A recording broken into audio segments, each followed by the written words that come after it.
And if you look at the history of French culture since the Second World War, it's kind of, it has some strange characteristics. Say, let's take the 1970s when this began to blossom. The French intellectuals were the last Stalinists, dedicated Stalinists. I mean, some of them were shaken a little by 1956, but if they weren't Stalinists, they were Maoists. I mean, I remember, I don't know if it's fair to mention names, but say Christopher, I happened to meet in the mid-70s, flaming Maoist, and it was pretty common all the way through. The French intellectuals there's a history in France which has justification that they're somehow at the peak of cultural life, so they have to be in whatever they're doing, that's what's important. In fact, France is an extremely insular culture, always has been. Everything is in France, nothing is anywhere else. Anything that's anywhere else doesn't matter. So, for example, take, say, some other domain, logical positivism. I mean, it spread over the world in the 20s, 30s. By the 1950s and 60s, it had been sort of assimilated into other currents. It wasn't a passionate ideology anymore. It never reached France. The first translations into French, of course, of work of the, say, Vienna positivists, it was actually in the 1980s.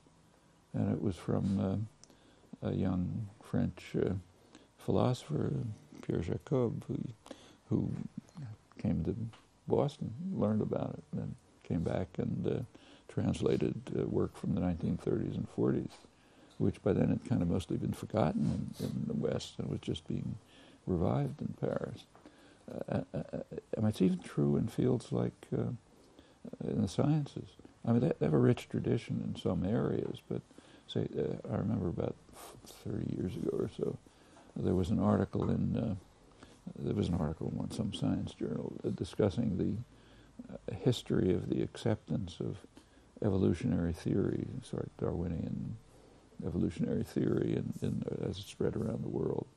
And pretty much the same course, some resistance finally overcame it. By the time the article was written, it was standard scientific doctrine everywhere, with one exception, France.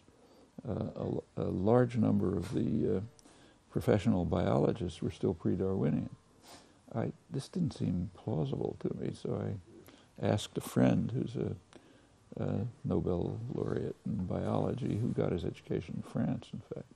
I asked him, does that make any sense? And he just laughed. He said, the only reason it isn't 100% true is that Jacques Monod had been in the resistance, and as a reward for his resistance service, he was granted a small laboratory, and out of that laboratory came all of the great French modern biology, Monod, Jacob, other great biologists. It's that little item. Well, this gets back to the Stalinism and Maoism of the 1970s.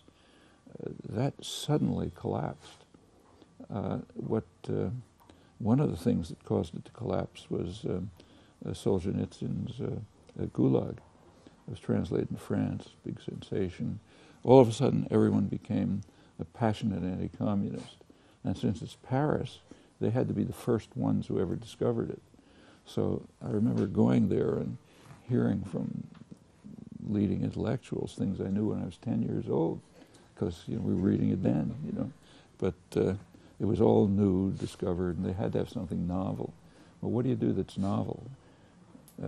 I should add another feature of Paris cultural life. The French intellectuals tend to be, vedette, and they're media stars. So French intellectuals are taken very seriously. They're on the front pages of Le Monde and so on. It's probably not a good thing.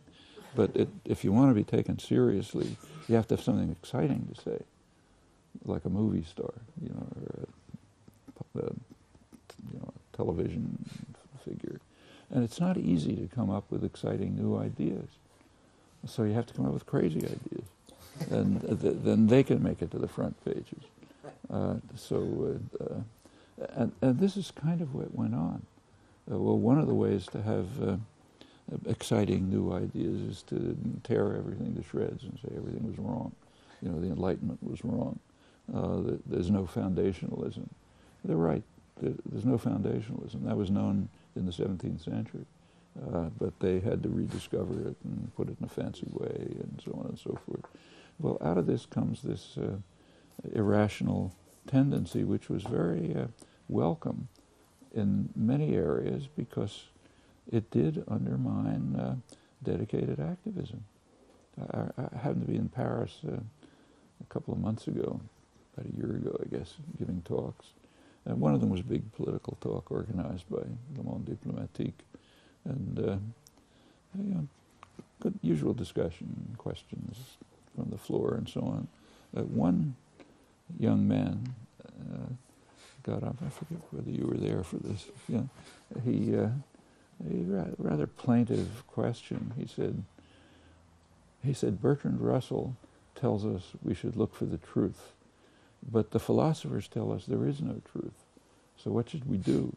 The philosophers means the fashionable people who call themselves philosophers in France. But you don't hear that kind of thing anywhere else in the world, except where this influence has spread. And it has spread to intellectual circles in much of the world. In the United States, for example, it's mostly confined to comparative literature departments. So if they talk to each other in incomprehensible rhetoric, nobody cares. The place where it's been really harmful is in the third world, because third world intellectuals are badly needed in the popular movements. They can make contributions. And a lot of them are just drawn away from this. Anthropologists, sociologists, and others, they're drawn away into these arcane, in my view, mostly meaningless discourses, and are dissociated from popular struggles. And you can see the impact. I mean, I've had experiences around the third world. It's kind of unfair. Maybe I won't even talk about them, but they really indicate how the level of irrationality that grows out of this undermines the opportunities for doing something really significant and important. I mean, you know, rationality is it's a tool that you better have if you want to achieve anything. You might as well have some grasp of what the real world is like. If you give up on that, you can be an easy victim for any outside force.